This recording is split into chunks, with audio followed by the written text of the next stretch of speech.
निमगाव केतकी शिळगाव गटामधून आज आपण आपल्या अर्धांगिनीला म्हणजेच तुमच्या मिसेसला उमेदवारी दिलेली आहे.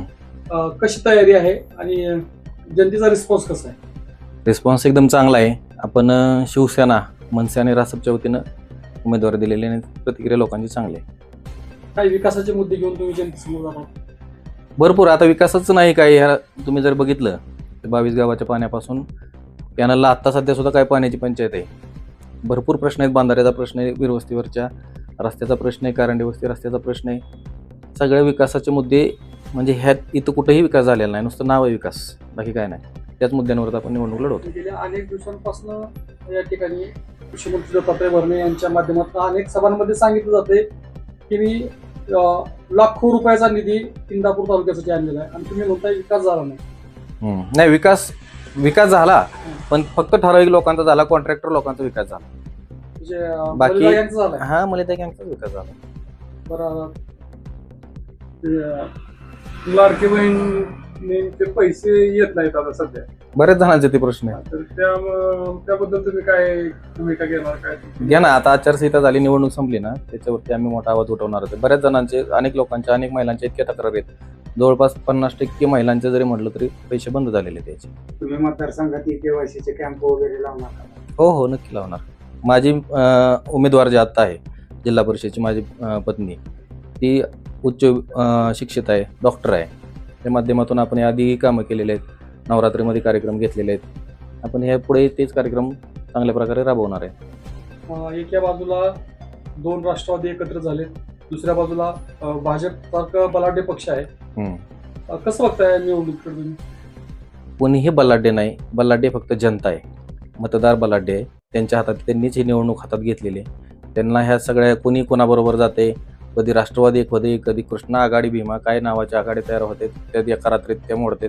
त्याच्यामुळे लोक यांच्यासोबत नाहीत, लोक यांच्यावर नाराज आहेत. लोक 100% यावेळेस ओरिजिनल शिवसेनेसोबत राहतील. मॅडमने आतापर्यंत काय काय सामाजिक कार्य केले? या गावामध्ये नवरात्रीमध्ये विविध कार्यक्रम राबवले. आपण महिलांसाठी शिवजयंतीच्या माध्यमातून वेगवेगळ्या स्पर्धा, रांगोळी स्पर्धेपासून अनेक महिलांना पुरस्कार देण्यापर्यंत आपण कार्यक्रम घेतलेले आहेत महिलांच्या माध्यमातून फक्त. आणि इतर तर अनेक आंदोलनं, अनेक उपोषणं या निमसकर गावाला माहिती आहेत.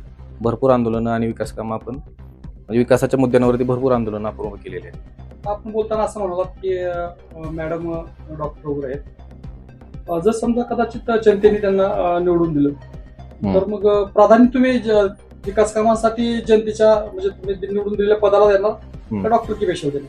डॉक्टर की पेशाला नाही. जिथं जी जबाबदारी आपल्यावर जनता देईल त्या जबाबदारीचं आपण निश्चितपणे सोनं करू. लोकांसाठी पूर्ण वेळ मोफत आरोग्य सेवा सुद्धा आपण या ठिकाणी देऊ शकतो. काय जनतेला काय आवाहन करायला? जनतेला आवाहन करणार आहे एवढंच की कोणत्याही भूलथापांना बळी पडू नका, कोणत्याही जातीय प्रचाराला फसू नका. मोठी लोक आहे समोरची, आर्थिकदृष्ट्या सक्षम आहेत.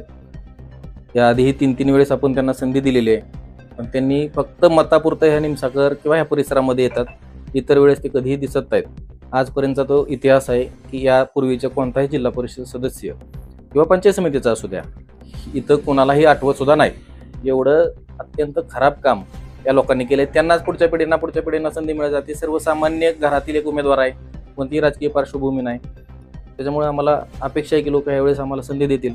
आमच्यासोबत मनसे आहे, रासप आहे, आम्ही सगळ्यांना एकत्र घेऊन जायचा प्रयत्न केलेला आहे. शेवटचा प्रश्न आहे, मंत्री दत्तात्रय भरणे असतील किंवा माजी मंत्री हर्षवर्धन पाटील असतील किंवा अप्पासाहेब जगदाळे असतील, ढोले सर असतील, यांच्या वारसांना त्यांनी प्रत्येकी उमेदवारी दिलेली आहे आणि तुम्ही कुठलीही राजकीय पार्श्वभूमी नसताना तुम्ही तुमच्या घरच्या मिसेसला उभा केली. कसं बघताय? कसं आहे, आपण त्यांच्याकडे बघायचंच नाही असं ठरवलेलं आहे. जनता त्यांच्याकडे व्यवस्थित नजरेने बघते, जनतेला सगळं कळते. त्यांच्यावर टीका करण्या इतपत आपण मोठं नाही. मी त्यांच्यावर काही बोलणार नाही. लोकांना फक्त एवढं सांगेल, तुम्ही कोणालाही न घाबरता, कोणाच्याही भूलथापांना बळी न पडता मशाल या चिन्हावर आम्हाला मतदान करा. आमचे सगळे उमेदवार सुशिक्षित आहे. एक वकील आहे, एक डॉक्टर आहे. निमगाव केतकेमधला आमचा बारवकर सुद्धा चांगला उमेदवार आहे. सगळ्यांच्या पाठीशी जनता उभी राहील अशी मला खात्री आहे. किती उमेदवार तुम्ही उभे केले शिवसेनेतर्फे आणि तुमच्या एकूण महाविकास आघाडीकडे? आमची आघाडी झालेली सगळे मिळून आमचे सगळ्या जागेवरती उमेदवार आहेत. पण आमचे मशाल चिन्हावर ह्या निमगाव गटामध्ये 3ही उमेदवार मशाल चिन्हावरच लढतात. इथं दुसऱ्या कोणत्याही मित्रपक्षाचे उमेदवार नाहीत. त्यांचा पाठिंबा आम्हाला पूर्ण आहे.